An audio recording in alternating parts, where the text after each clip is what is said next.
ആണോ? Okay okay okay ഞാൻ ഇങ്ങനെ വിളിക്കാം. ആ ഞാൻ ഇപ്പോൾ വീട്ടിലെത്തിയിട്ടായിരുന്നു. ഓ അത് കുഴപ്പമില്ല, ഒരു ഇന്നോവ ഫുള്ളാക്കി പോവാം. ഇക്ക ഒരു ഇന്നോവ ഫുള്ളാക്കി പോവാന്ന് പറഞ്ഞോ? ഓക്കെ ഓക്കെ ഓക്കെ ഞാൻ വിളിച്ചോളാം, ഇക്കനെ വിളിച്ചോളാം. ആണോ? ഓക്കെ ഓക്കെ ഓക്കെ ഞാൻ ഇങ്ങനെ വിളിക്കാം. ആ ഞാൻ ഇപ്പോൾ വീട്ടിലെത്തിയിട്ടായിരുന്നു. ഓ അത് കുഴപ്പമില്ല, ഒരു ഇന്നോവ ഫുള്ളാക്കി പോവാം. ഇക്ക ഒരു ഇന്നോവ ഫുള്ളാക്കി പോവാന്ന് പറഞ്ഞോ? ഓക്കെ ഓക്കെ ഓക്കെ ഞാൻ വിളിച്ചോളാം, ഇക്കനെ വിളിച്ചോളാം. നമസ്കാരം, സ്പോട്ട് ലൈവിലേക്ക് സ്വാഗതം. കൊച്ചിയിലെ ഗുണ്ടാ തലവൻ പെരുമ്പാവൂർ അനസിന്റെ കൊട്ടേഷൻ ഇടപാടുകളുടെ നിർണായക വിവരങ്ങളാണ് ന്യൂസ് 18 പുറത്തുവിടുന്നത്. താമരശ്ശേരി സ്വദേശിയായ പ്രവാസി അദ്നാനെ അനസ് ആക്രമിക്കാൻ ലക്ഷ്യമിട്ടതിന്റെ തെളിവുകളാണിത്. അദ്നാനെ ആക്രമിക്കാൻ അനസ് കൊട്ടേഷൻ ഏൽപ്പിച്ചത് കൊടുവള്ളി സംഘാംഗമായ അൽഷാജിനെ. അദ്നാനെ വീട്ടിൽ കയറി ആക്രമിക്കാൻ കൊട്ടേഷൻ നൽകിയതിന്റെ ഓഡിയോ സംഭാഷണവും CCTV ദൃശ്യങ്ങളും പുറത്തു വന്നു. ആണോ? ഓക്കെ ഓക്കെ ഓക്കെ ഞാൻ ഇങ്ങനെ വിളിക്കാം. ആ ഞാൻ ഇപ്പോൾ വീട്ടിലെത്തിയിട്ടായിരുന്നു. ഓ അത് കുഴപ്പമില്ല, ഒരു ഇന്നോവ ഫുള്ളാക്കി പോവാം. ഇക്ക ഒരു ഇന്നോവ ഫുള്ളാക്കി പോവാന്ന് പറഞ്ഞോ? ഓക്കെ ഓക്കെ ഓക്കെ ഞാൻ വിളിച്ചോളാം, ഇക്കനെ വിളിച്ചോളാം. നവമി ദിനേശ് ചേരുന്നു വാർത്തയുടെ വിശദാംശങ്ങളുമായി. നവമി, ന്യൂസ് 18 നേരത്തെ പുറത്തുവിട്ട പെരുമ്പാവൂർ അനസിനെതിരായിട്ടുള്ള പല വിവരങ്ങളുടെയും അടിസ്ഥാനത്തിലായിരുന്നു കഴിഞ്ഞ ദിവസം പോലീസും ATSഉം മലപ്പുറം, കൊച്ചി, വയനാട്, തമിഴ്നാട് ഉൾപ്പെടെയുള്ള സ്ഥലങ്ങളിൽ റെയ്ഡ് നടത്തിയത്. ഈ റെയ്ഡിൽ നിർണായകമായ പെരുമ്പാവൂർ അനസിനെതിരായിട്ടുള്ള നിർണായകമായ പല വിവരങ്ങളും ലഭിച്ചിരുന്നു. അനസിൻ്റെ എന്ന് കരുതുന്ന 4 തോക്കുകൾ കണ്ടെടുത്തിരുന്നു. ഇതോടൊപ്പമാണ് ATSന് പെരുമ്പാവൂർ അനസും കൊടുവള്ളി സംഘവും തമ്മിലുള്ള ബന്ധം ശരിവെക്കുന്ന രീതിയിലുള്ള ഒരു നിർണായകമായിട്ടുള്ള ഓഡിയോ സംഭാഷണവും CCTV ദൃശ്യവും ലഭിച്ചിരിക്കുന്നത്. അതിൽ പ്രവാസിയായിട്ടുള്ള താമരശ്ശേരി സ്വദേശി അദ്നാനെ വകവരുത്താൻ, അദ്നാനെ കൊലപ്പെടുത്താൻ വേണ്ടി കൊടുവള്ളി സംഘത്തിന് കൊട്ടേഷൻ ഏൽപ്പിക്കുന്ന പെരുമ്പാവൂർ അനസിന്റെ ഓഡിയോ സംഭാഷണമാണിത്. സ്വാഭാവികമായും പല കാര്യങ്ങളും അനസുമായി ബന്ധപ്പെട്ട ഒട്ടേറെ കേസുകളുടെ തെളിവുകൾ ഇപ്പോൾ പുറത്തു വരുന്നുണ്ട്.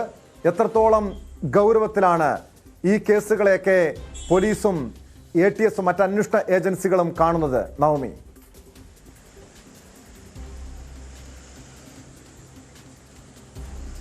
തുടക്കത്തിൽ ഈ ഒരു റെയ്ഡുമായി ബന്ധപ്പെട്ട് പോലീസ് സാധാ ഒരു റെയ്ഡ് എന്ന കണക്കിൽ മാത്രമായിരുന്നു ഈ പെരുമ്പാവൂർ അനസിന്റെ അനുയായികളുടെ വീടുകളിൽ, അത് കേരളത്തിനകത്തും പുറത്തുമുള്ള വീടുകളിൽ എത്തി അവിടെ ഇത്തരത്തിലൊരു റെയ്ഡ് നടത്തി, പരിശോധന നടത്തി, തോക്കുകളടക്കം പിടികൂടുന്ന ഒരു സാഹചര്യത്തിലേക്ക് എത്തിയപ്പോഴാണ് ഇതിന്റെ ഗൗരവം എത്രത്തോളമാണ് എന്നുള്ളൊരു രീതി എന്ന് പോലീസിന് മനസ്സിലായത്.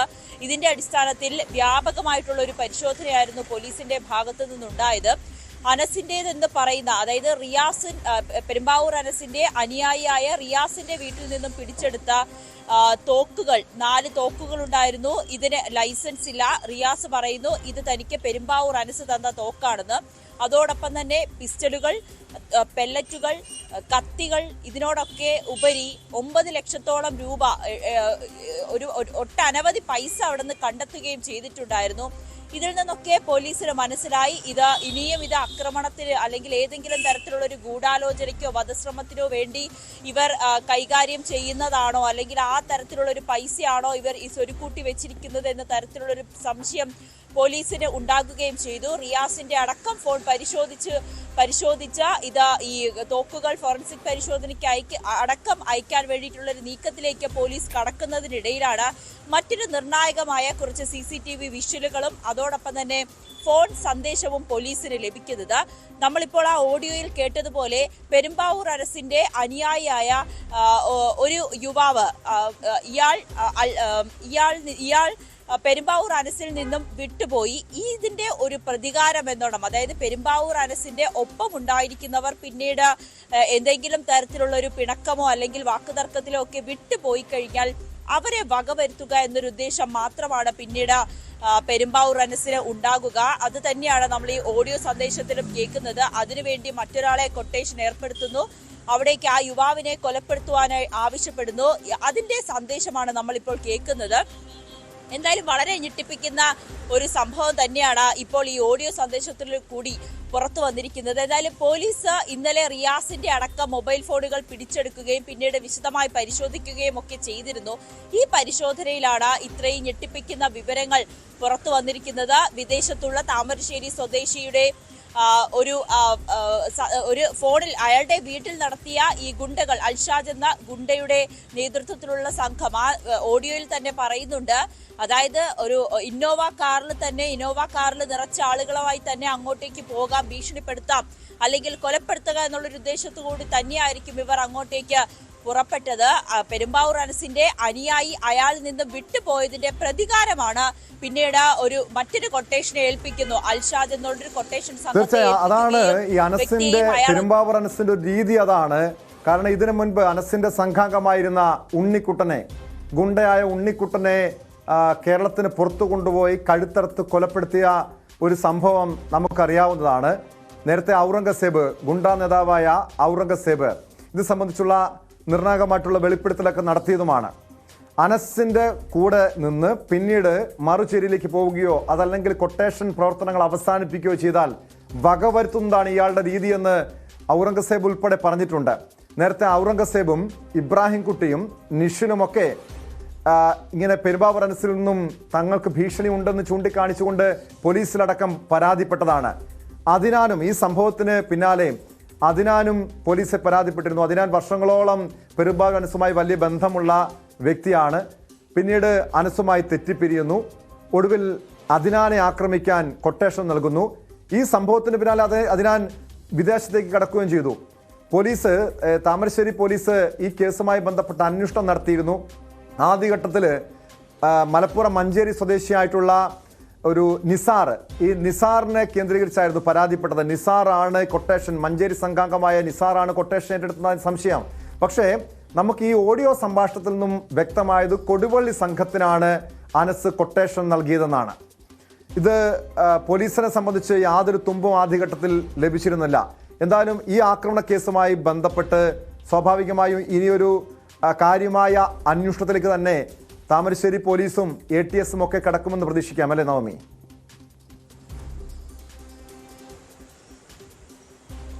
തീർച്ചയായും ടോം സൂചിപ്പിച്ചതുപോലെ തന്നെ പെരുമ്പാവൂർ അനസിന്റെ ഒരു രീതി, തന്റെ ഒപ്പം നിൽക്കുന്ന അനുയായികൾ ഏതെങ്കിലും തരത്തിൽ തന്നെ വിട്ടുപോയി കഴിഞ്ഞാൽ അവരെ വധിക്കുക. ഇതിനു മുൻപ് പെരുമ്പാവൂർ അനസ് ഇത്തരത്തിൽ വധശ്രമം നടത്തിയതും പലരെയും കൊന്നു എന്നുള്ളൊരു അടക്കമുള്ള വാർത്തകളും കേസുകളും ഒക്കെ നിലനിൽക്കുന്നതാണ്. ഈ ഒരു സാഹചര്യത്തിൽ തന്നെയാണ് ഈ ഒരു സംഭവവും. താമരശ്ശേരി സ്വദേശിയെ ഇത്തരത്തിൽ തന്റെ അനുയായിയായി നിന്നു, പിന്നീട് അയാൾ വിട്ടുമാറിയപ്പോൾ അയാളെ കൊലപ്പെടുത്തുക എന്നുള്ളൊരു ഉദ്ദേശത്തോടു കൂടി മറ്റൊരു കൊട്ടേഷൻ സംഘത്തെ അങ്ങോട്ടേക്ക് അയക്കുക. പിന്നീട് അയാൾ അവിടെ എത്തുന്നതും ഇത് കൃത്യമായി തന്നെ, അതായത് ഇയാളുടെ വീട്ടിലെത്തി വീഡിയോ കോൾ വിളിക്കണം എന്നതാണ് ആ ഓഡിയോ സന്ദേശത്തിൽ നമുക്ക് കൃത്യമായി മനസ്സിലാകും. തന്നെ വീഡിയോ കോൾ വിളിക്കുക, ഒരുപാട് ആളുകളുമായിട്ട് അവിടെ ചെല്ലുക, ഇന്നോവ കാറിലെത്തി അൽഷാജ് പറയുകയും ചെയ്യുന്നുണ്ട് ഇന്നോവ കാറിൽ തന്നെ നിറച്ച ആളുകളുമായി അങ്ങോട്ടേക്ക് പോകാമെന്ന് പറയുകയും ചെയ്തിട്ടുണ്ട്. എന്തായാലും അദിനാൻ ആദ്യം ഈ പരാതി നൽകിയിരുന്നു. അദിനാന് ആദ്യം പെരുമ്പാവൂർ അനസാണ് തന്നെ ഇത്തരത്തിൽ കൊട്ടേഷന് വേണ്ടി അയച്ചതെന്ന് അദിനാൻ ആദ്യം മനസ്സിലായിരുന്നില്ല. പിന്നീട് പോലീസിനെ സമീപിക്കുകയും ചെയ്തിരുന്നു. ആ അന്വേഷണം പാതി വഴി നിൽക്കുന്ന ഒരു സാഹചര്യം ഉണ്ടായി. ഇപ്പോൾ ഈ പെരുമ്പാവൂർ അനസിന്റെ അനുയായികളുടെ വീട്ടിൽ നടത്തിയ റെയ്ഡുകളിലും അവിടെ നിന്ന് പിടിച്ചെടുത്ത ഫോണുകളിൽ നിന്നുമാണ് പോലീസിന് ആ കേസുമായി ബന്ധപ്പെട്ട നിർണായകമായ വിവരം ഇവിടെ ലഭിക്കുന്നത്. എന്തായാലും ഈ പെരുമ്പാവൂർ അനസിനെ കുടുക്കാൻ വേണ്ടിയിട്ടുള്ള കൂടുതൽ തെളിവുകൾ, അല്ലെങ്കിൽ പെരുമ്പാവൂർ അനസിന്റെ എത്രയും വേഗം നാട്ടിലേക്ക് എത്തിച്ച് കൂടുതൽ ഇതിനു മുൻപ് ഏതെങ്കിലും തരത്തിലുള്ള ഒരു വധശ്രമങ്ങൾ റിപ്പോർട്ട് ചെയ്യാത്തത് തന്നെ, കേസ് പോലീസിന്റെ അന്വേഷണം വഴിമുട്ടി നിൽക്കുന്ന ഏതെങ്കിലും വധശ്രമ കേസുകൾ പെരുമ്പാവൂർ അനസ് ആസൂത്രണം ചെയ്തതാണോ എന്നടക്കമുള്ള കാര്യങ്ങൾ പോലീസ് പരിശോധിക്കുന്നുണ്ട്. എന്തായാലും പോലീസിന് ഇപ്പൊ കിട്ടിയ വീഡിയോയും ഒപ്പം ഉള്ള ഓഡിയോ സന്ദേശവും ഏറെ നിർണായകമാണ്. ഇതിനു മുൻപ് അനസിന്റെ പല കേസുകളിലും അനസിന്റെ പേര്, അനസിന്റെ പങ്കൊക്കെ സംശയകരമായി പുറത്തു വന്നതാണ്.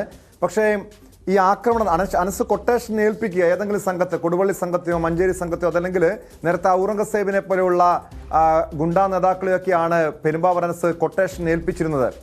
പക്ഷേ പിന്നീട് ഈ ഔറംഗസേബ് നടത്തിയ വെളിപ്പെടുത്തൽ, അതിന് ശേഷം നിഷിലും ഇബ്രാഹിം കുട്ടിയും ഒക്കെ നമ്മളോട് പറഞ്ഞ കാര്യങ്ങളുടെയൊക്കെ അടിസ്ഥാനത്തിൽ പല കേസുകളുടെ മനസ്സിന് പങ്കുണ്ടെന്ന് പുറത്തു വന്നിരുന്നു. രാമനാട്ടുകര ഈ കൊടുവള്ളി സംഘാംഗത്തിന്റെ സ്വർണം പൊട്ടിക്കൽ കേസുമായി ബന്ധപ്പെട്ട് രാമനാട്ടുകരയിൽ ഉണ്ടായ വാഹനാപകടം, ആ അപകടത്തിൽ കൊല്ലപ്പെട്ടത് അനസിന്റെ സംഘാംഗങ്ങളായിരുന്നു എന്ന വിവരം വന്നു. പിന്നീട് നെടുമ്പാശ്ശേരി തിരുവനന്തപുരം സ്വർണം പൊട്ടിക്കൽ കേസുമായി ബന്ധപ്പെട്ടുണ്ടായ തട്ടിക്കൊണ്ടുപോകൽ കേസുകൾ, ഇതിലും അനസിന് ബന്ധമുണ്ടെന്ന് പുറത്തു വന്നു, അതിന്റെ വിവരങ്ങൾ പുറത്തു വന്നു. അങ്ങനെയെങ്കിൽ പെരുമ്പാവൂർ അനസിന് നിരവധി സംഭവങ്ങളിൽ കൊട്ടേഷൻ പ്രവർത്തനങ്ങൾ, കൊലപാതകം, വധശ്രമം, സ്വർണം പൊട്ടിക്കൽ, സ്വർണം കടത്തടക്കം നിരവധി കേസുകളിൽ പങ്കുണ്ട് എന്ന് ഇപ്പോൾ തന്നെ വ്യക്തമായ വിവരങ്ങൾ അന്വേഷണ സംഘത്തിന് ലഭിച്ചിട്ടുണ്ട്. പക്ഷേ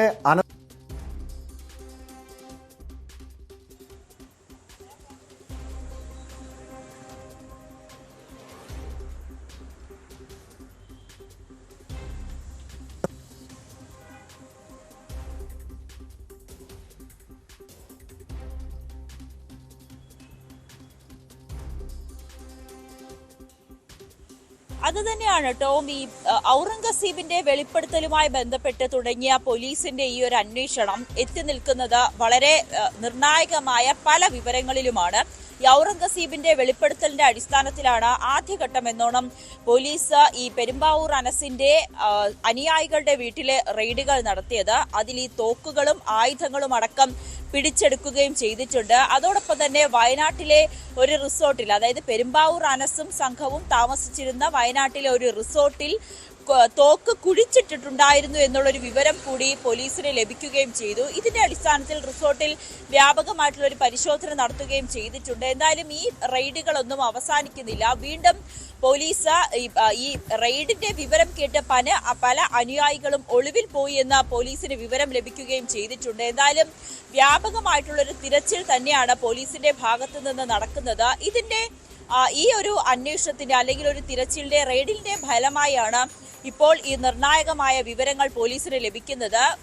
ഈ പരാതി ലഭിച്ച് പലപ്പോഴും പാതി വഴിയിൽ അവസാനിപ്പിക്കേണ്ടി വന്ന പല കേസുകളുടെയും നിർണായകമായിട്ടുള്ള തുമ്പ് കൂടിയാണ് പോലീസിന് ഈ ഒരു റെയ്ഡിൽ കൂടി ലഭിക്കുന്നത്. ഇതിനു മുൻപ് ടോം നേരത്തെ സൂചിപ്പിച്ചതുപോലെ തന്നെ ഈ പെരുമ്പാവൂർ അനസിന്റെ അനുയായി നിൽക്കുന്നവർ പിന്നീട് പെരുമ്പാവൂർ അനസിനെ വിട്ടുപോയി കഴിഞ്ഞാൽ അവിടെ പിന്നെ പെരുമ്പാവൂർ അനസ് ചെയ്യുന്നത് അവരെ എങ്ങനെയെങ്കിലും വകവരുത്തുക, അവരെ എങ്ങനെയെങ്കിലും തീർക്കുക എന്നുള്ളൊരു ഉദ്ദേശം മാത്രമായിരിക്കും പിന്നീട് പെരുമ്പാവൂർ അനസിന് ഉണ്ടാകുക. ഇതിന്റെ അടിസ്ഥാനത്തിലാണ് മറ്റൊരു കൊട്ടേഷൻ സംഘങ്ങളെ ഇത് ഏൽപ്പിക്കുകയും ഇവരെ കൊല്ലുക അല്ലെങ്കിൽ ഇവരെ വകവരുത്തുക എന്ന തരത്തിലുള്ള രീതിയിലേക്ക് പെരുമ്പാവൂർ അനസ് ആസൂത്രണം ചെയ്യുന്ന ഒരു സാഹചര്യത്തിലേക്കൊക്കെ എത്തുന്നത്. എന്തായാലും പോലീസ് പെരുമ്പാവൂർ അനസിന്റെ ക്രൂരകൃത്യങ്ങൾ, ഇയാൾ ചെയ്യുന്ന കൊട്ടേഷൻ പുറം ലോകം അറിയാത്ത അല്ലെങ്കിൽ പോലീസിന്റെ അന്വേഷണം എങ്ങും എത്താത്ത പല കേസുകളും ഇതിനോടകം തന്നെ തെളിയിക്കാനാകുമെന്നൊരു ആത്മവിശ്വാസം കൂടിയാണ് ഈ റെയ്ഡിലൂടെ പോലീസിന് ലഭിക്കുന്നത്. എന്തായാലും പെരുമ്പാവൂർ അനസ് നിസ്സാരക്കാരനല്ല.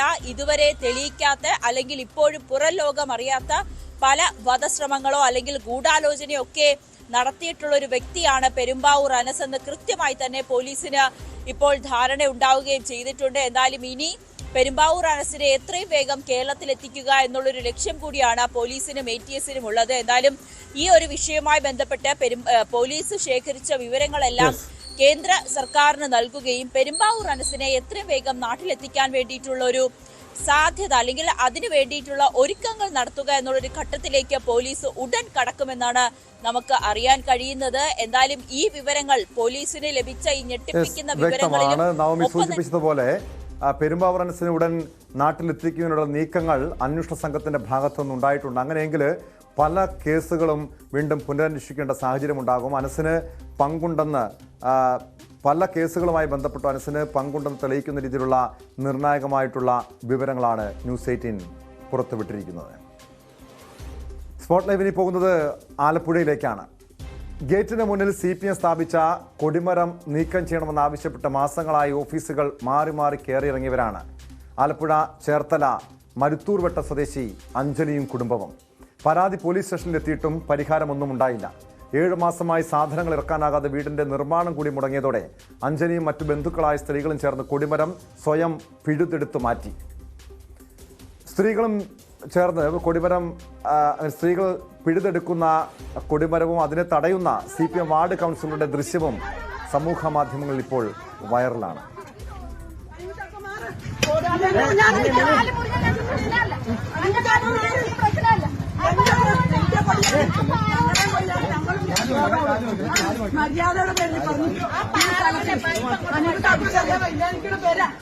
എന്റെ സാധനങ്ങൾക്ക് മാത്രമല്ലേ എല്ലാവർക്കും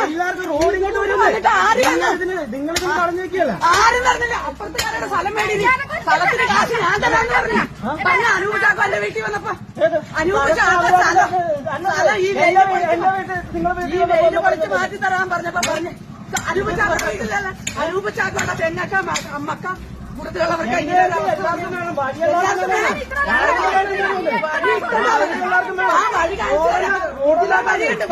വഴിയുണ്ട്. നിങ്ങൾ അപ്പുറത്തോട്ട് വഴി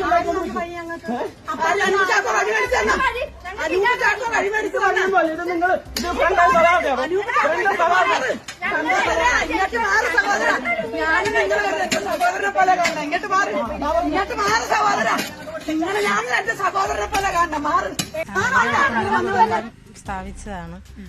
രക്തസാക്ഷി വാരാചരണത്തോടനുബന്ധിച്ചാണ് അവർ കൊടിമരം ഇടുന്നത്. അത് കഴിഞ്ഞ് നമ്മൾ അതിനെപ്പറ്റി ഒന്നും പറഞ്ഞില്ല. നമ്മളുടേതായ വീട് പണിയുടെ ആവശ്യം വന്നപ്പോഴത്തേക്ക് അത് സൈഡിലോട്ട് മാറ്റിത്തരണമെന്ന് ആവശ്യപ്പെട്ടിരുന്നു. ഒന്ന് മാറ്റിത്തരണം, നാളെ സാധനങ്ങൾ വരും, കല്ലൊക്കെ വരും, മാറ്റി തരണമെന്ന് പറഞ്ഞപ്പോഴാണ് അതവർ പറ്റത്തില്ലെന്നുള്ള രീതിയിൽ പറഞ്ഞത്. അത് ഞങ്ങൾ CPMകാരെ തന്നെ ആദ്യം സമീപിച്ചത്. LC സെക്രട്ടറിനെ പോയി കണ്ടു, ഏരിയയിൽ പോയി കണ്ട്, നാസർ സാറിനെ പോയി കണ്ട്. അവരൊക്കെ പറയുന്നത് പിന്നെ അത് ഒരു വാശിപ്പുറത്തുള്ള ഒരു കാര്യമാണെന്നാണ് പറയുന്നത്. പിന്നെ പോലീസ് സ്റ്റേഷനിൽ പോയി അവിടെ പരിഹാരം കണ്ടില്ല.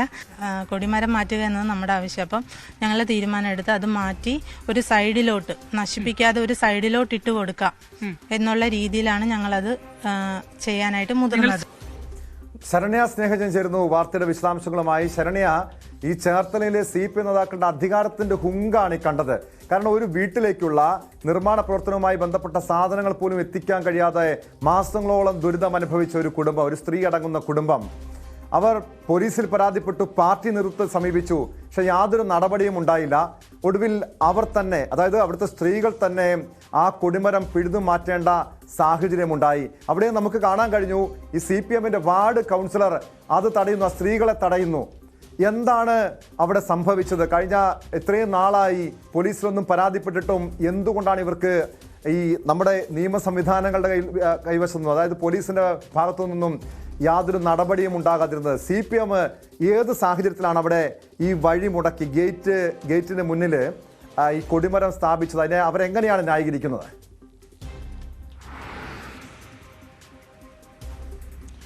ടോമ, ആ ദൃശ്യം നമ്മൾ കണ്ടില്ലേ? കുറച്ച് സ്ത്രീകൾ ചേർന്ന് അവരുടെ ആ ഗേറ്റിന് മുൻഭാഗത്തെ കൊടിമരം ഇളക്കി മാറ്റുമ്പോൾ ആ കൊടിമരത്തെ കെട്ടിപ്പിടിച്ചുകൊണ്ട് അതിനെ തടഞ്ഞു നിൽക്കുന്നത് അവിടുത്തെ CPMന്റെ പാർട്ടി അംഗവും ഒപ്പം തന്നെ CPM വാർഡ് കൗൺസിലറുമായ അനൂപ് ചാക്കോയാണ്.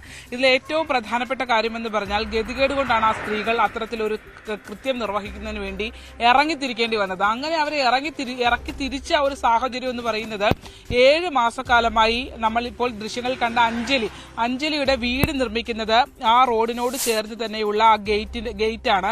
ആ ദൃശ്യങ്ങൾ കാണുന്ന നീല ഗേറ്റിലാണ്, ഗേറ്റ് വഴിയാണ് വീട്ടിലേക്കുള്ള സാധനങ്ങൾ കൊണ്ടുപോകേണ്ടത്. അതായത് ഒരു പ്രധാന പാത PWD റോഡിനോട് ചേർന്ന് തന്നെയാണ് ഈ അഞ്ജലിയുടെ വീടിന്റെ ഗേറ്റ് ഉള്ളത്. ആ ഗേറ്റിലേക്ക് ഇറക്കണമെങ്കിൽ അവിടെ കുറച്ച് പൊതുസ്ഥലം, റോഡിന്റെ അരികിലെ പൊതുസ്ഥലം കിടപ്പുണ്ട്. നേരെ ആ പൊതുസ്ഥലത്തിന് നടുക്കായിട്ട് കൊണ്ടുവന്ന ഗേറ്റിന് നടുക്കായിട്ടാണ് ആ കൊടിമരം അവർ സ്ഥാപിച്ചത്. ആദ്യം രക്തസാക്ഷി വാരാചരണത്തിന്റെ ഭാഗമായി അത്തരത്തിലൊരു താൽക്കാലിക കൊടിമരം അവിടെ കൊണ്ട് ഇട്ടു. അതിനുശേഷം പിന്നീട് ഇവരത് മാറ്റണമെന്ന് ആവശ്യപ്പെട്ടപ്പോൾ അതിന്റെ താഴെ കോൺക്രീറ്റ് ചെയ്തു. ആ കോൺക്രീറ്റ് ചെയ്ത ദൃശ്യങ്ങൾ തന്നെ നമ്മൾ കാണേണ്ടതായിരുന്നു. ഒരു സൈഡ് നടുക്ക് നിൽക്കുന്ന കൊടിമരത്തിൽ നിന്ന് കുറച്ചുകൂടെ നീട്ടി ഒരു കോൺക്രീറ്റ് കെട്ടാണ് അവിടെ ഉണ്ടായിരുന്നത്. അതാണ് എന്തായാലും ആ അധികാരത്തിന്റെ, ടോം നേരത്തെ പറഞ്ഞ പോലെ ആ അധികാരത്തിന്റെ ഹുങ്കാണ് ഇന്നലെ കുറച്ച് സ്ത്രീകൾ ചേർന്ന് കുത്തുപാറ ഉപയോഗിച്ച് പൊളിച്ചു മാറ്റിയത് എന്ന് തന്നെ നമുക്ക് പറയേണ്ടിയിരിക്കുന്നു.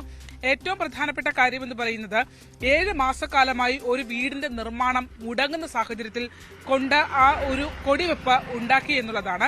മാത്രമല്ല അവിടെ ഈ അഞ്ജലിയുടെ അടക്കമുള്ള കുടുംബങ്ങൾ CPM കുടുംബങ്ങളായിരുന്നു. അവരെല്ലാം തന്നെ CPM വിട്ട് മറ്റൊരു പാർട്ടിയിലേക്ക് പോകുന്ന BJPയിലേക്ക് പോകുന്ന സാഹചര്യത്തിൽ വരെ അവിടുത്തെ പ്രാദേശിക നേതൃത്വം കൊണ്ടെത്തിച്ചു എന്നുള്ളതാണ്. ഈ മറ്റൊരു പാർട്ടിയിലേക്ക് ആശ്രയം തേടി അവർ പോകുന്ന ഒരു സാഹചര്യത്തിലേക്ക് എത്തുന്നെന്ന് പറഞ്ഞാൽ അവരുടെ ഗതികേട് കൊണ്ട് അവർ പോയതെന്ന് തന്നെ പറയാം. ആദ്യഘട്ടത്തിൽ ഈ സംഭവം ഉണ്ടായി, കൊടിമരം കൊണ്ടുവച്ചു. അവിടെ അഞ്ജലിയുടെ വീടിന്റെ താഴത്തെ ഭാഗം, അതായത് വീട് നിർമ്മാണത്തിന്റെ അടിസ്ഥാനം മാത്രമായ ബേസ് കെട്ടുന്നതിനുള്ള കാര്യങ്ങൾ അവരവിടെ ചെയ്തിരുന്നു. അതിനുശേഷം ഒരു സാധനവും ഈ പുന്നപ്രവേലാർ വാരാചരണത്തിന്റെ ഭാഗമായി തുലാം 10 മുമ്പ് തന്നെ ആ കൊടിമരം അവിടെ കൊണ്ട് വെച്ചതാണ്. അതിനുശേഷം ഒന്നും നടന്നിട്ടില്ല എന്നുള്ളതാണ്. പിന്നീട് അകത്തേക്ക് ഒരു സാധനവും കയറ്റി നമ്മൾ അവിടെ ചെല്ലുമ്പോൾ തന്നെ നമുക്ക് കാണാം ആ ഫ്രണ്ടിലത്തെ ഗേറ്റിന്റെ ഫ്രണ്ടിൽ ആ കടയുടെ ഭാഗത്തായിട്ടാണ് കല്ലൊക്കെ കൊണ്ട് പാറക്കല്ലുകളൊക്കെ കൊണ്ട് ഇറക്കിയിട്ടേക്കുന്നത്. എന്നിട്ട് അവിടെയുള്ള ആളുകൾ ഇത് ചുമന്നകത്തേക്ക് പോകണം. ടിപ്പർ ലോറി കയറുന്ന വഴിയിലാണ് ഈ കൊടിമരം കൊണ്ട് വെച്ചിരിക്കുന്നത് എന്നുള്ളതാണ്. ഇതുമായി ബന്ധപ്പെട്ട് ഈ സ്ത്രീകൾ എല്ലാ പാർട്ടി ഓഫീസുകളിലും കയറി ഇറങ്ങി. അതായത് ആദ്യം ലോക്കൽ കമ്മിറ്റി ഓഫീസിൽ പോയി, പിന്നീട് ചേർത്തല ഏരിയ കമ്മിറ്റി ഓഫീസിൽ പോയി, ജില്ലാ സെക്രട്ടറി R. നാസറിനെ ഉൾപ്പെടെ കണ്ടപ്പോഴും ഈ വിഷയം പരിഹരിക്കാൻ കഴിഞ്ഞില്ല എന്നുള്ളതാണ്. പക്ഷെ ഇവരൊക്കെ തന്നെയും ഈ വിഷയത്തിൽ ഒരു വാശി പ്രാദേശിക പാർട്ടി നേതൃത്വത്തിൽ അതെന്തുകൊണ്ടാണ് ശരണ്യ? കാരണം ഇത്രയും നാളായിട്ട് ഈ വിഷയത്തില് പാർട്ടി നേതൃത്വം ഇടപെടാതിരുന്നത് നമുക്കറിയാം. ഈ തെരഞ്ഞെടുപ്പിന്റെ പ്രചാരണ കാലയളവിൽ ഈ വിഷയം ശരണ്യ തന്നെ നേരത്തെ സൂചിപ്പിച്ചതാണ്. പക്ഷേ ആ കുടുംബം വന്ന് നേരിട്ട് പ്രതികരിക്കാൻ തയ്യാറായില്ല. പാർട്ടി തന്നെ ഇടപെട്ട പ്രശ്നത്തിന് പരിഹാരം ഉണ്ടാക്കാമെന്ന് പറഞ്ഞു. പിന്നീട് അവര് പരസ്യ നിലപാടുമായി പ്രതികരണവുമായി രംഗത്തെത്താതിരുന്നുകൊണ്ടാണ് അത് മാധ്യമങ്ങളിൽ വാർത്തയാകാതിരുന്നത്. എന്തുകൊണ്ടാണ് ഈ പാർട്ടി അങ്ങനെ അവിടെ ആ വീടിന് മുന്നിൽ, ഗേറ്റിന് മുന്നിൽ ഇത്തരം ഒരു കൊടിമരം സ്ഥാപിച്ചത്? മറ്റൊന്നും അവിടെ മറ്റു പൊതുസ്ഥലങ്ങളില്ലേ? റോഡിന്റെ ഏതെങ്കിലും സൈഡിൽ ഏതെങ്കിലും വശങ്ങളിലേക്ക് മാറ്റി വെക്കാമല്ലോ.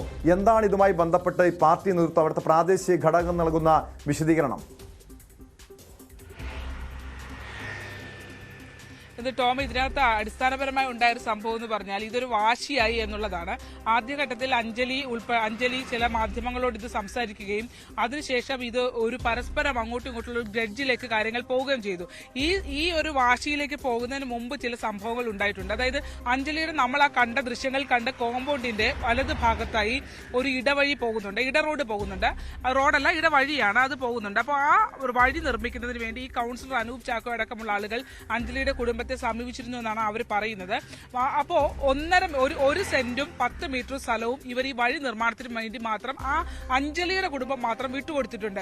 സ്വാഭാവികമായും ഒരു വഴി നിർമ്മിക്കുമ്പോൾ 2 ഭാഗത്ത് റോഡിന്റെ എവിടെയാണോ ആ പാത വരാൻ ഉദ്ദേശിക്കുന്നത് ആ പാതയുടെ 2 ഭാഗത്തുമുള്ള കുടുംബങ്ങൾ വഴി വിട്ടു നൽകണമല്ലോ.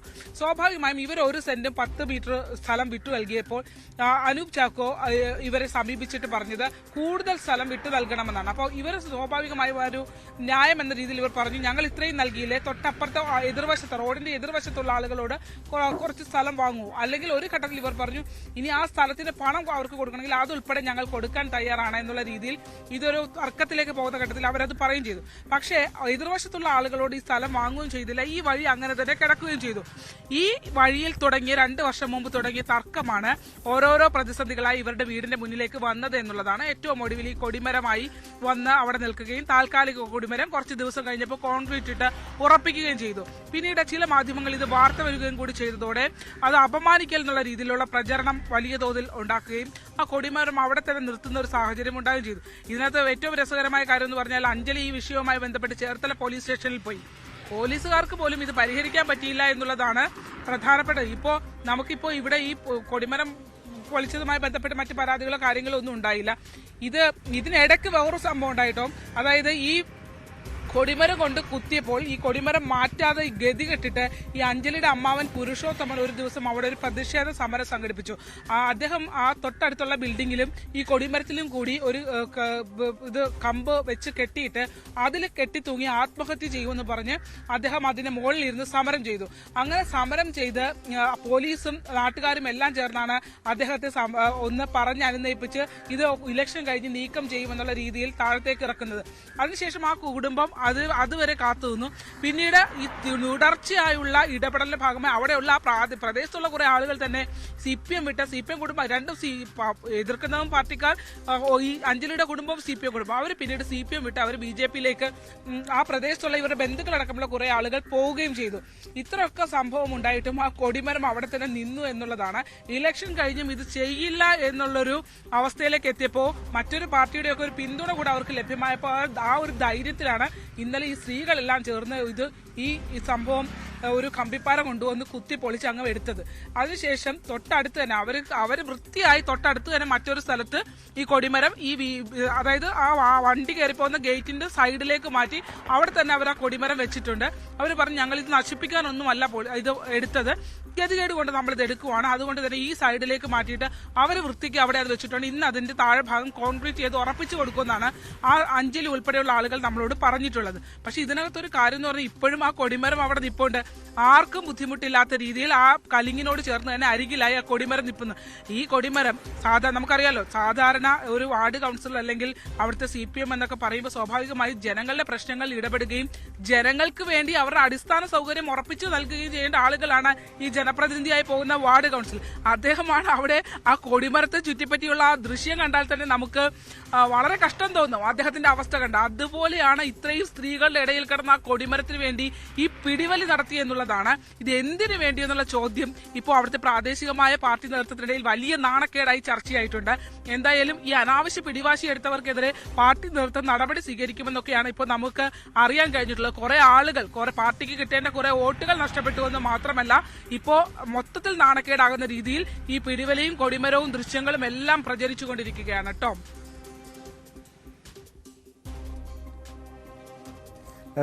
വ്യക്തമാണ്. ശരണ്യ സ്നേഹിജനാണ് ആലപ്പുഴയിൽ നിന്ന് വിവരങ്ങൾ നൽകിയത്. ശരണ്യ സൂചിപ്പിച്ചതുപോലെ അവിടുത്തെ സ്ത്രീകളെ യഥാർത്ഥത്തിൽ അഭിനന്ദിക്കണം. കാരണം ഇതുപോലെ ഈ അധികാരത്തിൻ്റെയൊക്കെ ധാർഷ്ട്യം കാണിക്കുന്നവർ ഇങ്ങനെ തന്നെയാണ് കൈകാര്യം ചെയ്യേണ്ടത്. അതിനൊരു പ്രധാനപ്പെട്ട നിരവധി സംഭവങ്ങൾ ഈ സമീപകാലത്ത് ഇത്തരം CPM പ്രാദേശിക നേതാക്കന്മാരുടെ ഭാഗത്തു നിന്ന് ഇത്തരം പെരുമാറ്റങ്ങളൊക്കെ പലതവണ ഉണ്ടാകുന്നുണ്ട്. ഇത് പാർട്ടിക്ക് തന്നെ ആണ് നാണക്കേട്. ഈ വീഴ്ച വരുത്തിയ ഇങ്ങനെ പാർട്ടിക്ക് തന്നെ അവമതിപ്പുണ്ടാക്കിയ ഇത്തരം നേതാക്കൾക്കെതിരെ ശക്തമായ നടപടി സ്വീകരിക്കാൻ പാർട്ടി നേതൃത്വം തന്നെ തയ്യാറാകണം. സ്പോട്ട് ലൈവിലേക്ക് തിരികെ എത്താം ഇടവേള കഴിഞ്ഞ്.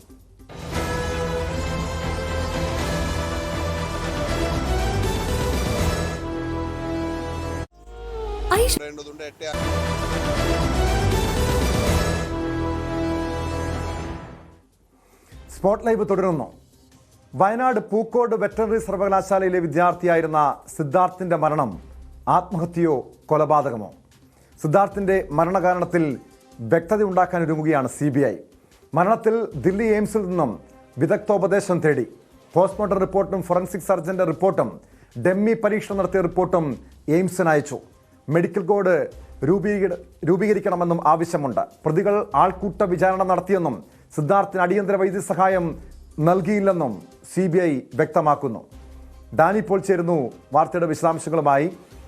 ഡാനി, നേരത്തെ പോലീസിന്റെ അന്വേഷണത്തിൽ തൃപ്തിയില്ലെന്ന് ചൂണ്ടിക്കാണിച്ചുകൊണ്ടാണ് സിദ്ധാർത്ഥിന്റെ കുടുംബം കോടതിയെ സമീപിക്കുന്നത്, സർക്കാരിനെ സമീപിക്കുന്നു. അങ്ങനെ ഒടുവിൽ CBIയുടെ അന്വേഷണത്തിലേക്ക് കാര്യങ്ങൾ എത്തുന്നു.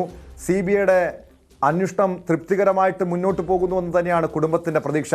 എന്തായാലും നിലവിലെ CBIയുടെ നീക്കങ്ങൾ പ്രതികൾക്ക് കൂടുതൽ കുരുക്ക് മുറുക്കുന്നതല്ലേ ഡാനി?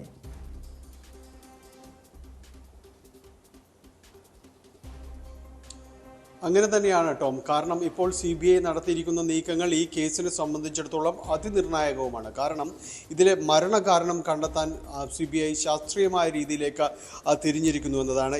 ഈ കുറച്ച് ദിവസങ്ങളുടെ അന്വേഷണത്തിൽ അതിൻ്റെ ഒരു സമഗ്രമായ റിപ്പോർട്ടാണ് ദില്ലി എയിംസിന് സമർപ്പിച്ചിരിക്കുന്നത്. ഇതുമായി ബന്ധപ്പെട്ടുകൊണ്ട് അതിൻ്റെ ഒരു വിശദാംശങ്ങളിലേക്ക് പോകാനാണ് ഡൽഹി എയിംസിനോട് ഇവർ ആവശ്യപ്പെടുന്നത്. ഇതിനെ സംബന്ധിച്ച ഇപ്പോൾ സമർപ്പിക്കപ്പെട്ടിരിക്കുന്ന ഈ വസ്തുതകൾ ചേർത്ത് അത് പഠിക്കുന്നതിനും നിർദ്ദേശിക്കുന്നതിനും ഒരു മെഡിക്കൽ ബോർഡ് വിദഗ്ധ സമിതി അത് രൂപീകരിക്കണമെന്നാണ് ആവശ്യപ്പെടുകയും ചെയ്യുന്നത്.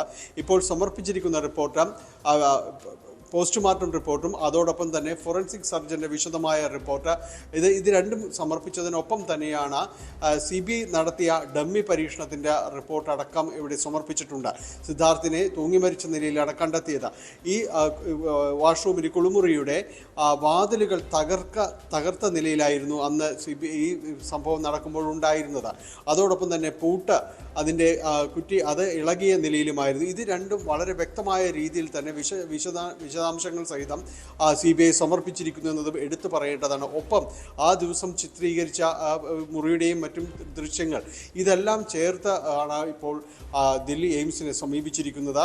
ഇത് പരിശോധിച്ചുകൊണ്ട് കൃത്യമായ രീതിയിൽ തന്നെ ഒരു വിശകലന റിപ്പോർട്ട് തയ്യാറാക്കണം എന്നതാണ് ആവശ്യം ഉന്നയിച്ചിരിക്കുന്നത്. സിദ്ധാർത്ഥ ക്രൂരമായി പീഡിപ്പിക്കപ്പെട്ടിരിക്കുന്നു എന്ന കാര്യത്തിൽ യാതൊരു രീതിയിലുള്ള സംശയവുമില്ല. സിദ്ധാർത്ഥ തൂങ്ങി മരിച്ചതാണോ അതോ അത് കൊലപാതകമാണോ എന്ന കാര്യത്തിലേക്ക് മാത്രമേ ഇനി വ്യക്തത വരുത്തേണ്ടതുള്ളൂ. അപ്പോൾ ഈ കാര്യത്തിൽ ഇതിലൊരു അന്തിമ തീർപ്പുണ്ടാക്കുന്നതിന് വിശദമായ രീതിയിലുള്ളൊരു മെഡിക്കൽ അനാലിസിസ് ഈ കേസിനെ സംബന്ധിച്ചിടത്തോളം അത്യന്താപേക്ഷിതമാണ്. അതുകൊണ്ടാണ് ഇപ്പോൾ ഇങ്ങനെയൊരു റിപ്പോർട്ട് ദില്ലി എയിംസിനെ സമർപ്പിച്ചിരിക്കുന്നത്. അവർ അത് പരിശോധിക്കുകയും മെഡിക്കൽ ബോർഡിൻ്റെ ഒരു നിരീക്ഷണത്തിൽ സഹിതം ഇത്തരം വസ്തുതകൾ പരിശോധിച്ചുകൊണ്ട് കേസിൽ റിപ്പോർട്ട് നൽകുമെന്നാണ് പ്രതീക്ഷിക്കുന്നത്. ഈ റിപ്പോർട്ട് ഈ കേസിൻ്റെ നാൾവഴികളിൽ അതീവ നിർണായകമായിരിക്കുമെന്ന കാര്യത്തിൽ യാതൊരു സംശയവുമില്ല. മറ്റൊന്ന്, ഈ കുറ്റപത്രത്തിൽ വ്യക്തമാക്കുന്ന സാഹചര്യങ്ങളും അതീവ ഗൗരവതരം തന്നെയാണ്. കാരണം നമ്മളത് പലകുറി ചർച്ച ചെയ്തതുമാണ്. 19 പ്രതികൾ, ഈ 19 പ്രതികളും ക്രൂരമായി സിദ്ധാർത്ഥനെ മർദ്ദിച്ചിരുന്നു എന്നത് തന്നെയാണ്. ഭക്ഷണം നൽകാതെ, വെള്ളം നൽകാതെ എല്ലാം തന്നെ വളരെ ക്രൂരമായ രീതിയിൽ പീഡിപ്പിക്കപ്പെട്ടിരുന്നു സിദ്ധാർത്ഥ എന്നാണ് ഈ റിപ്പോർട്ടിൽ വ്യക്തമാക്കുകയും ചെയ്യുന്നത്. 19 പ്രതികൾക്കെതിരെയും നിലവിൽ കുറ്റകരമായ ഗൂഢാലോചന അടക്കമുള്ള കാര്യങ്ങളാണ് 7 വകുപ്പുകളാണ് ചുമത്തിയിരിക്കുന്നത്. എന്നാൽ ഇതിൻ്റെ ഒരു തുടരന്വേഷണം അന്വേഷണം മുന്നോട്ട് പോകുന്ന വഴിക്ക് കൂടുതൽ വകുപ്പുകൾ ഇവർക്കെതിരെ ചുമത്തുമെന്ന കാര്യത്തിൽ യാതൊരു സംശയവുമില്ല. കേസ് അന്വേഷണം അതിൻ്റെ വഴികളിൽ മുന്നോട്ട് പോവുകയാണ്. എന്തായാലും ഇപ്പോൾ അതോടൊപ്പം എന്തായാലും ഈ 19 പ്രതികൾക്കെതിരെ നിർണായകമായിട്ടുള്ള നീക്കങ്ങൾ നടത്തുന്നുണ്ട്. അതോടൊപ്പം നേരത്തെ തന്നെ ഉയർന്നു വന്ന ആരോപണം കോളേജ് അധികൃതരുടെ ഭാഗത്തുനിന്നുണ്ടായ വീഴ്ചയാണ്. ഈ കേസ് അട്ടിമറിക്കാൻ അതോടൊപ്പം തന്നെ പ്രതികളെ സംരക്ഷിക്കാനുള്ള പല നീക്കങ്ങളുണ്ടായി, തെളിവ് നശിപ്പിക്കാനുള്ള ശ്രമങ്ങളുണ്ടായിരുന്നു. അങ്ങനെയെങ്കിൽ ഈ റിപ്പോർട്ടിൽ, നിലവിൽ CBI സമർപ്പിച്ചിരിക്കുന്ന റിപ്പോർട്ടിൽ അത് സംബന്ധിച്ചുള്ള എന്തെങ്കിലും കാര്യങ്ങളുണ്ടോ? കോളേജ് അധികൃതരുടെ ഭാഗത്തുനിന്നുണ്ടായ വീഴ്ച, കുറ്റകരമായിട്ടുള്ള അനാസ്ഥ, ഇതിനെക്കുറിച്ച് CBIയുടെ റിപ്പോർട്ടിൽ പരാമർശമുണ്ടോ ഡാനി?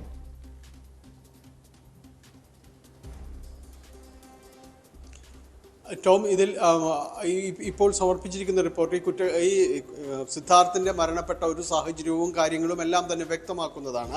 ഇക്കാര്യങ്ങളെല്ലാം തന്നെ ഇപ്പോൾ പരാമർശിച്ച് പോകുന്നതേയുള്ളൂ. പക്ഷേ അതിൻ്റെ ഒരു അന്വേഷണം മുന്നോട്ട് പോകുന്ന വഴിക്കിൽ തീർച്ചയായും തന്നെ ഇത് സംബന്ധിച്ചുള്ള കൂടുതൽ കണ്ടെത്തലുകൾ ഉണ്ടാകുമെന്ന കാര്യത്തിൽ സംശയമൊന്നുമില്ല. കാരണം 19ഓളം പ്രതികൾ ഈ കേസുമായി ബന്ധപ്പെട്ട് ഉണ്ട്. ഇതിൽ 1-ാം പ്രതിയായ അഖിൽ, 2-ാം പ്രതി കാശിനാഥൻ എന്നിവരുടെ നേതൃത്വത്തിൽ കുട്ടികൾ സംഘടിച്ചുകൊണ്ടാണ് ഈ ത്തിലേക്ക് ചെന്നതെന്നും അതോടൊപ്പം തന്നെ ഇത് മറ്റുള്ളവർക്ക് പാഠമാകണമെന്ന് പലതവണ ആക്രോശിച്ചിട്ടുണ്ടെന്നും ഒരു കുറ്റം ഏറ്റെടുക്കണമെന്നെല്ലാം പറഞ്ഞ് നിർബന്ധിച്ചായിരുന്നു സിദ്ധാർത്ഥിനെ മർദ്ദനമെല്ലാം തന്നെ അഴിച്ചുവിട്ടത്.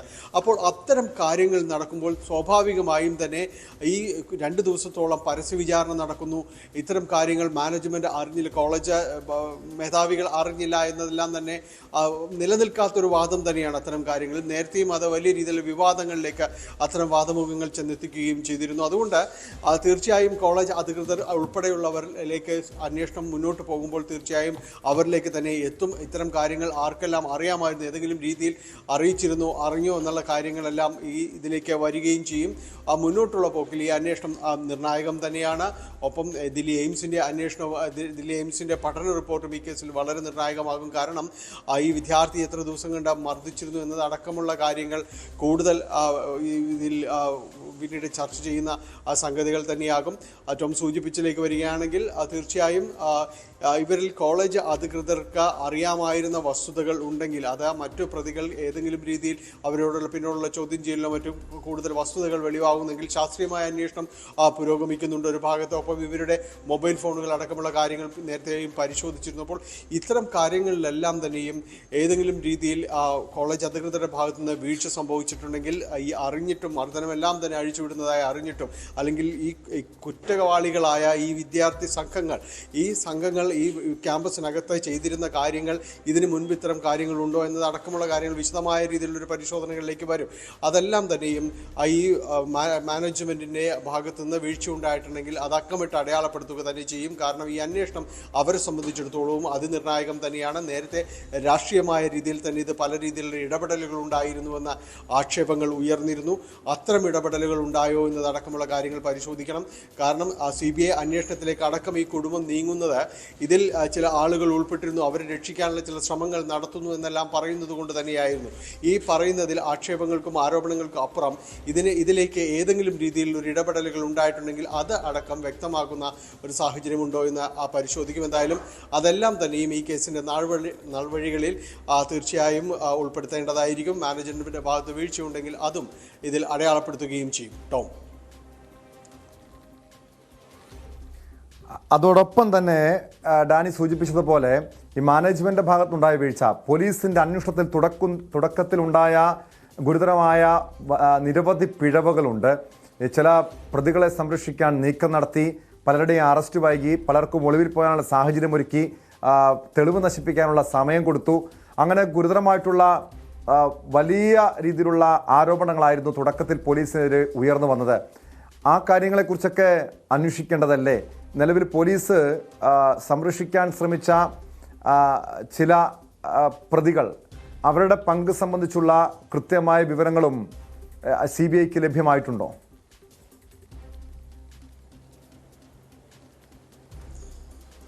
ടോം, നിലവിൽ ഇവരുടെ എല്ലാം തന്നെ പങ്ക് സംബന്ധിച്ചുള്ള അന്വേഷണം എല്ലാം തന്നെ തുടരന്വേഷണത്തിൻ്റെ ഭാഗം തന്നെയാണ്. കാരണം തുടക്കത്തിൽ പോലീസിന് ഒരു പഴികേട്ട ഒരു കേസായിരുന്നു ഇത് കൃത്യമായ ഒരു അന്വേഷണം നടക്കുന്നില്ല, പ്രതികൾക്ക് രക്ഷപ്പെടാനുള്ള എല്ലാ സാഹചര്യവും ഒരുക്കി കൊടുക്കുന്നു, വലിയ അറസ്റ്റിലേക്കടക്കം കാര്യങ്ങൾ പോകുന്നില്ല. അത് ഭരണത്തിലുള്ള ചിലരുടെ സ്വാധീനം കൊണ്ടാണ് ഇക്കാര്യങ്ങളെല്ലാം തന്നെ നടക്കുന്നത്. അതുകൊണ്ട് തന്നെ ഇതിലേക്ക് CBI വരേണ്ടത് ആവശ്യം തന്നെയാണ് എന്ന് പല കോണുകളിൽ നിന്ന് ചൂണ്ടിക്കാണിച്ചിരുന്നു. ഒടുവിൽ സിദ്ധാർത്ഥ മാതാപിതാക്കൾ തന്നെ ഈ ആവശ്യവുമായി രംഗത്ത് വരികയും ചെയ്തിരുന്നു. അത് അംഗീകരിക്കുകയും ചെയ്തതിൻ്റെ ഒരു പശ്ചാത്തലത്തിലാണ് CBI അടക്കം ഇവിടേക്ക് വരികയും ചെയ്യുന്നത്. അപ്പോൾ ഈ കുറ്റവാളികളായ വിദ്യാർത്ഥികൾക്ക് രക്ഷപ്പെടാനുള്ള സാഹചര്യം ആരൊരുക്കിയിട്ടുണ്ടോ എന്നതെല്ലാം തന്നെ പരിശോധിക്കപ്പെടേണ്ടതാണ്. ഒപ്പം ഇവർക്ക് കോടതിയിലേക്ക് ജാമ്യത്തിന് പോലും ശ്രമം നടക്കുന്നതായുള്ള വാർത്തകൾ തുടക്കത്തിൽ തന്നെ ഉണ്ടായിരുന്നു. ഈ അറസ്റ്റിലാകും മുൻകൂർ ജാമ്യത്തിനടക്കമുള്ള ചില ശ്രമങ്ങൾ ചിലരുടെ ഭാഗത്തുനിന്നുണ്ടായിരുന്നു. അപ്പോൾ ഇത്തരം വിവരങ്ങളെല്ലാം എവിടെ നിന്ന് ചോരുന്നു എന്നതടക്കം കാര്യങ്ങൾ പരിശോധിക്കപ്പെട്ട് പോകും. തീർച്ചയായും ഇതിൽ CBIയുടെ അന്വേഷണം മുന്നോട്ട് പോകുമ്പോൾ ഈ കാര്യങ്ങൾ കൂടി ചേർത്ത് വെച്ച് തന്നെയായിരിക്കും മുന്നോട്ട് പോകുക. ഇനി വരാനുള്ള റിപ്പോർട്ടുകളെല്ലാം തന്നെയും ഈ കേസിനെ സംബന്ധിച്ചിടത്തോളം അതീവ നിർണായകം തന്നെയാണ്. അത് കുറ്റപത്രത്തിൽ പരാമർശിച്ചു പോകുന്നുണ്ട്. ഒപ്പം ദില്ലി എയിംസിൽ നിന്നുള്ള റിപ്പോർട്ടും ഈ കേസിനെ നാൾവഴികളെ നിശ്ചയിക്കുന്നത് തന്നെയായിരിക്കും. ടോം,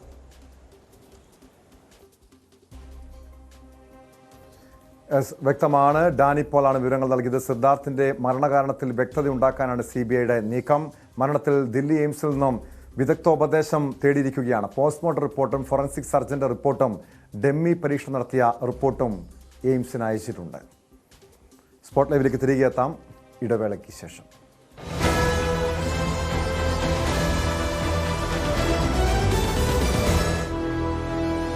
കളർ എങ്ങനെയുണ്ട്?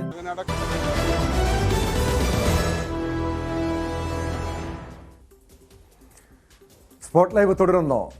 തിരുവനന്തപുരം മേയറും KSRTC ഡ്രൈവറും തമ്മിലുള്ള തർക്കത്തിൽ ഡ്രൈവർ യദു കൃഷ്ണന്റെ മൊഴിയെടുത്ത് കന്റോൺമെന്റ് പോലീസ്. രാവിലെ 11 മണിക്കാണ് മൊഴിയെടുക്കൽ ആരംഭിച്ചത്. കന്റോൺമെന്റ് അസിസ്റ്റന്റ് കമ്മീഷണറുടെ നേതൃത്വത്തിലാണ് നടപടികൾ പുരോഗമിക്കുന്നത്. ഡാൻ കുര്യൻ ചേരുന്നു വാർത്തയുടെ വിശദാംശങ്ങളുമായി. ഡാൻ, ഇപ്പോൾ ഈ മൊഴിയെടുപ്പ് ഒരു 3 മണിക്കൂറോളം പിന്നിട്ടിട്ടുണ്ട്. നമുക്കറിയാം, കോടതിയുടെ ഇടപെടലിനെ തുടർന്നാണ് കന്റോൺമെന്റ് പോലീസ് ഈ സംഭവത്തിൽ മേയർക്കും സച്ചിൻ ദേവ് MLAക്കുമെതിരെ കേസെടുക്കുന്നത്. ഇപ്പോൾ അതിൻ്റെ നടപടിക്രമങ്ങളിലേക്ക് കടന്നിരിക്കുന്നു. യദുവിൻ്റെ മൊഴിയെടുത്തു. ഇനി മേയറുടെയും MLAയും അടക്കമുള്ള മൊഴിയെടുപ്പും ഉടൻ തന്നെ ഉണ്ടാകുമെന്ന് പ്രതീക്ഷിക്കാമോ? തീർച്ചയായിട്ടും ടോം, അതായത് ഈ സംഭവവുമായി ബന്ധപ്പെട്ട് 3 കേസുകളാണ് നിലവിൽ രജിസ്റ്റർ ചെയ്തിരിക്കുന്നത്. അതിൽ മേയർ ആര്യ രാജേന്ദ്രനും ഭർത്താവ് സച്ചിൻ ദേവും ചേർന്ന് യദുവിനെതിരെ നൽകിയ പരാതിയിൽ നേരത്തെ തന്നെ പോലീസ് കേസ് രജിസ്റ്റർ ചെയ്തിരുന്നു. അതിന് പിന്നാലെ മേയർക്കെതിരെയും ഭർത്താവിനെതിരെയും ഗതാഗത തടസ്സം സൃഷ്ടിച്ചു എന്നതടക്കമുള്ള കാര്യങ്ങൾ ചൂണ്ടിക്കാണിച്ചുകൊണ്ട് യദു നൽകിയ പരാതിയിൽ കേസെടുക്കാൻ പോലീസ് വൈകിയതിനെ തുടർന്നാണ് യദു കോടതിയിൽ ഹർജി സമർപ്പിച്ചത്. അതിന്മേലാണ് കേസെടുത്ത് അന്വേഷണം നടത്താൻ തയ്യാറാകണമെന്ന കോടതി തന്നെ നിർദ്ദേശം നൽകിയത്. അങ്ങനെ 2 FIRകളാണ് കന്റോൺമെന്റ് പോലീസ് സ്റ്റേഷനിൽ രജിസ്റ്റർ ചെയ്തിരിക്കുന്നത്. അതിലൊന്നിലാണ് ഗുരുതരമായ വകുപ്പുകൾ, ജാമ്യമില്ലാ വകുപ്പുകളടക്കം മേയർക്കും ഭർത്താവിനുമെതിരെ ചുമത്തിയിരിക്കുന്നത്. അവിടെ മാർഗതടസ്സം സൃഷ്ടിച്ചു, യാത്രക്കാർക്ക് അസൗകര്യമുണ്ടാക്കി തുടങ്ങിയ കാര്യങ്ങളൊക്കെ കൃത്യമായി FIRൽ എടുത്തു പറയുന്നുമുണ്ട്. പക്ഷേ ഈ നിജസ്ഥിതി എന്താണ് എന്ന് ബോധ്യപ്പെടുത്തുന്നതിൻ്റെ ഭാഗമായിട്ടാണ് മൊഴിയെടുക്കുന്ന നടപടികളിലേക്ക് പോലീസ് കടന്നിരിക്കുന്നത്. അതിൽ വിശദമായി ഈ സംഭവം ഉണ്ടാകാനിടയായ സാഹചര്യം അടക്കമുള്ള കാര്യങ്ങൾ യദുകൃഷ്ണനിൽ നിന്ന് പോലീസ് ചോദിച്ച് മനസ്സിലാക്കും. അതോടൊപ്പം തന്നെ ഈ അശ്ലീല ആംഗ്യം കാണിച്ചു എന്ന് മേയർ പറയുമ്പോഴും അത് തെളിയിക്കുന്ന തരത്തിലുള്ള ദൃശ്യങ്ങൾ യാത്രക്കാർ പകർത്തിയിട്ടുണ്ടായിരുന്നോ, അങ്ങനെയുള്ള ദൃശ്യങ്ങൾ ഏതെങ്കിലുമാണോ ഭീഷണിപ്പെടുത്തി ഡിലീറ്റ് ചെയ്യാൻ ശ്രമിപ്പിച്ചത് എന്നതടക്കമുള്ള കാര്യങ്ങളൊക്കെ കൃത്യമായി പോലീസ് പരിശോധിക്കുന്നുണ്ട്. സ്വാഭാവികമായി അന്ന് ബസ്സിൽ യാത്ര ചെയ്തിരുന്ന മുഴുവൻ യാത്രക്കാരുടെയും വിവരങ്ങൾ പോലീസ് ശേഖരിച്ചിട്ടുണ്ട്. ഇനി ഓരോരുത്തരിൽ നിന്നായി കൃത്യമായി സാക്ഷിമൊഴികൾ രേഖപ്പെടുത്തുന്ന നടപടികളും പോലീസിന്റെ ഭാഗത്തു നിന്നുണ്ടാകും. യദുകൃഷ്ണനിൽ നിന്ന് കാര്യങ്ങൾ ചോദിച്ചറിഞ്ഞതിന് ശേഷമായിരിക്കും മേയർ ആര്യ രാജേന്ദ്രയും ഭർത്താവും MLAയുമായ സച്ചിൻ ദേവിനെയും ഒപ്പം യാത്ര ചെയ്തിരുന്ന മറ്റ് 3 പേരെയും, അങ്ങനെ 5 പേരുടെ മൊഴി രേഖപ്പെടുത്തുക. അതോടൊപ്പം ഈ യാത്രക്കാരുടെയും മൊഴി രേഖപ്പെടുത്തും. അതോടൊപ്പം കാണാതായ മെമ്മറി കാർഡ് വീണ്ടെടുക്കുന്നതിന് വേണ്ടിയുള്ള അന്വേഷണം അത് തമ്പാനൂർ പോലീസാണ് നടത്തിക്കൊണ്ടിരിക്കുന്നത്. പക്ഷേ അന്വേഷണത്തിൽ കാര്യമായ പുരോഗതികളൊന്നും ഉണ്ടായിട്ടില്ല. മെമ്മറി കാർഡ് വീണ്ടെടുത്താൽ മാത്രമേ ബസ്സിനുള്ളിൽ എന്താണ് സംഭവിച്ചത് എന്നതിനെ സംബന്ധിച്ച് വ്യക്തമായൊരു ധാരണ ഉണ്ടാകുകയുള്ളൂ എന്ന നിഗമനത്തിൽ തന്നെയാണ് പോലീസിന്റെ അന്വേഷണം ഇപ്പോഴും പുരോഗമിച്ചുകൊണ്ടിരിക്കുന്നത്. ടോം, ഡാൻ, നമുക്കറിയാം ഈ ഡ്രൈവർ യദു നേരത്തെ മുതൽ തന്നെ മേയർക്കും ഭർത്താവായ സച്ചിൻ ദേവ് MLAക്കുമെതിരെ ഗുരുതരമായ ആരോപണങ്ങൾ ഉന്നയിച്ചിരുന്നു. അവർ ബസ് കുറുകെ ഇട്ടു, അതിൻ്റെ തെളിവുകൾ പുറത്തു വന്നതാണ്. അതിനെതിരെ ആണിപ്പോൾ ഈ നിയമ നടപടിയുമായി മുന്നോട്ട് നീങ്ങിയത്, പോലീസ് കേസെടുത്തത്. ഈ വിഷയത്തിൽ, അതായത് മറുവശത്ത് ഡ്രൈവർ യദുവിനെതിരെ നിരവധി ആരോപണങ്ങളുണ്ട്. യാത്രാമധ്യേ 1 മണിക്കൂറോളം ഫോണിൽ സംസാരിച്ചു. അങ്ങനെ യദുവിനെ കുരുക്കുന്ന രീതിയിൽ ഒട്ടേറെ തെളിവുകളൊക്കെ പുറത്തു വന്നിട്ടുണ്ട്. ഈ ഒരു കാര്യങ്ങളൊക്കെ ഈ പോലീസിന്റെ അന്വേഷണ പരിധിയിലുണ്ടോ? അതോ ഇപ്പോൾ മേയർക്കും സച്ചിൻ ദേവിനുമെതിരെ എടുത്തിരിക്കുന്ന കേസിന്റെ അടിസ്ഥാനത്തിൽ മാത്രമായിരിക്കുമോ ഇപ്പോഴത്തെ മൊഴിയെടുപ്പുകൾ നടക്കുന്നത്? ഡാൻ, ടോം, ദിവസങ്ങൾക്ക് മുമ്പാണ് ചലച്ചിത്ര താരമായ റോഷ്നി സമാനമായ തരത്തിലൊരു ആക്ഷേപം യദുവിനെതിരെ ഉന്നയിച്ചുകൊണ്ട് രംഗത്തെത്തുന്ന സാഹചര്യമുണ്ടായത്. അതുമായി ബന്ധപ്പെട്ട് വഴിക്കടവിൽ നിന്ന് യാത്ര ചെയ്യുന്നതിനിടയിൽ നടിക്ക് ദുരനുഭവം ഉണ്ടായി, അല്ലെങ്കിൽ അസഭ്യം കേൾക്കേണ്ടി വന്നു യദുവിൻ്റെ ഭാഗത്ത് നിന്നായിരുന്നു പരാതി.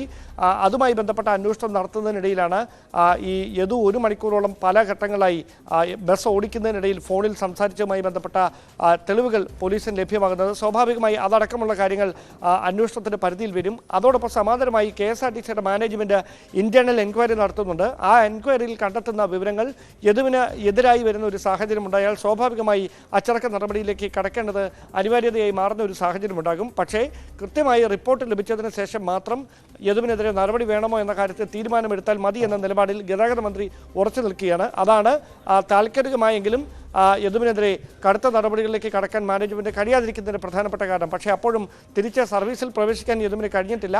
സസ്പെൻഷൻ തുടരുകയാണ്. ഈ സംഭവത്തിന്റെ നിജസ്ഥിതി ബോധ്യമായ ശേഷം സർവീസിലേക്ക് തിരികെ പ്രവേശിപ്പിക്കണമെന്ന കാര്യത്തിൽ തീരുമാനമെടുക്കാമെന്ന നിലപാടിലാണ് KSRTC മാനേജ്മെന്റ്.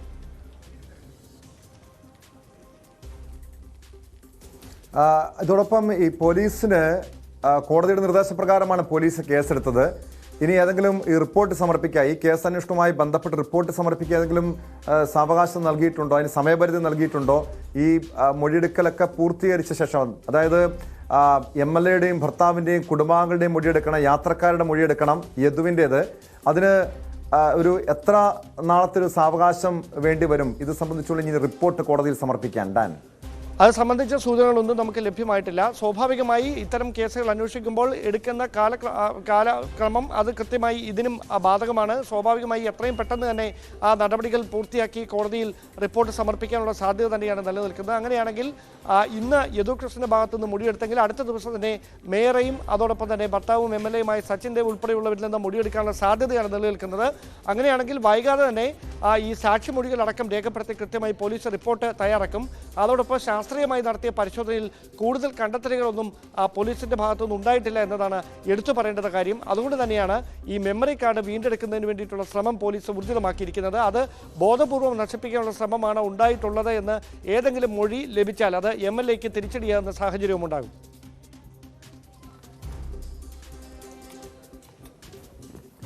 വ്യക്തമാണ്.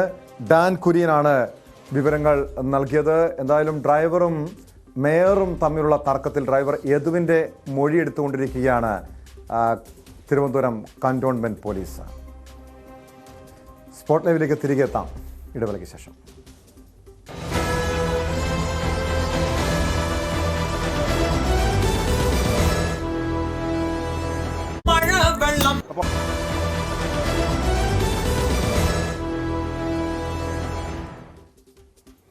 മാധ്യമപ്രവർത്തകരായ ഞങ്ങൾ ഓരോരുത്തരെയും സംബന്ധിച്ച് ഏറെ സങ്കടപ്പെടുത്തുന്ന വിഷമിപ്പിക്കുന്ന ഒരു വാർത്തയാണ് ഇനി സ്പോട്ട് ലൈവ് പരിശോധിക്കുന്നത്. കാട്ടാനാക്രമണത്തിൽ മാധ്യമപ്രവർത്തകന് ദാരുണാന്ത്യം.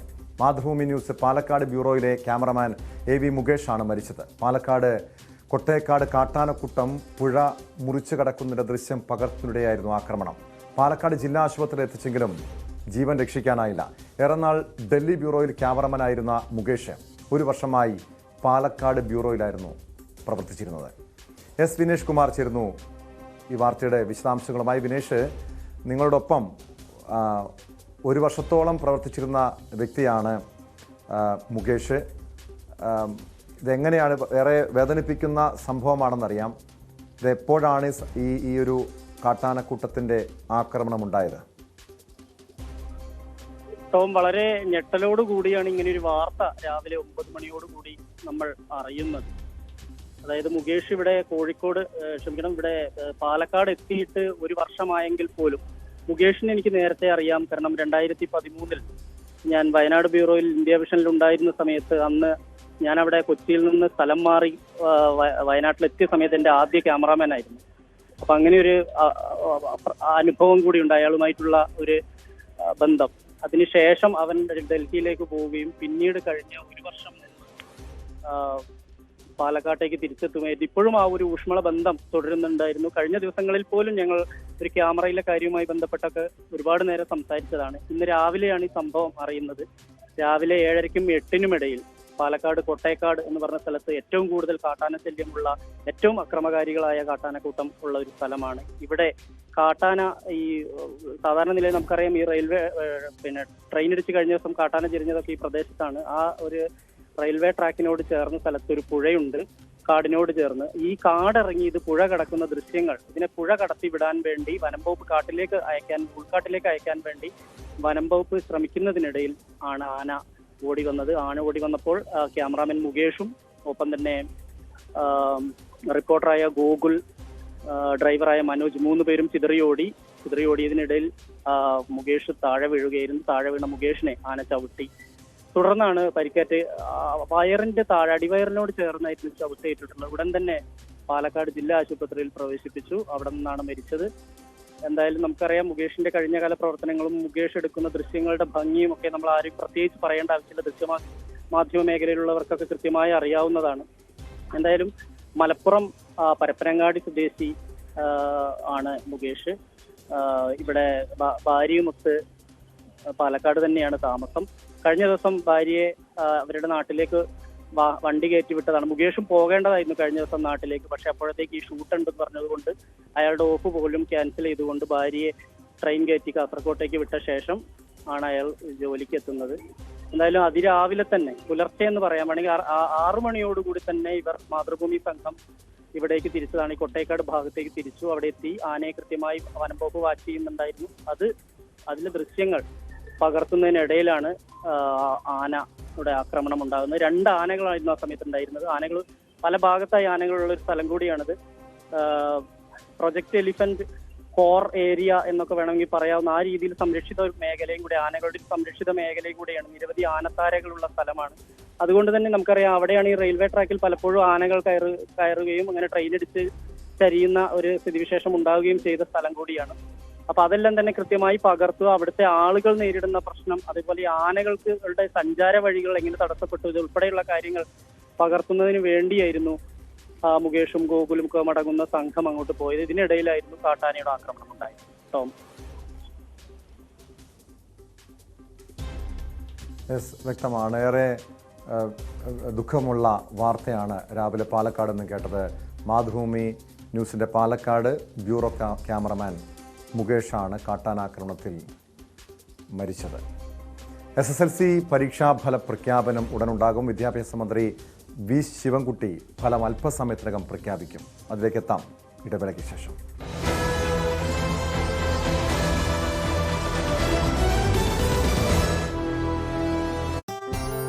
പുറപ്പെടേണ്ടതുണ്ട്.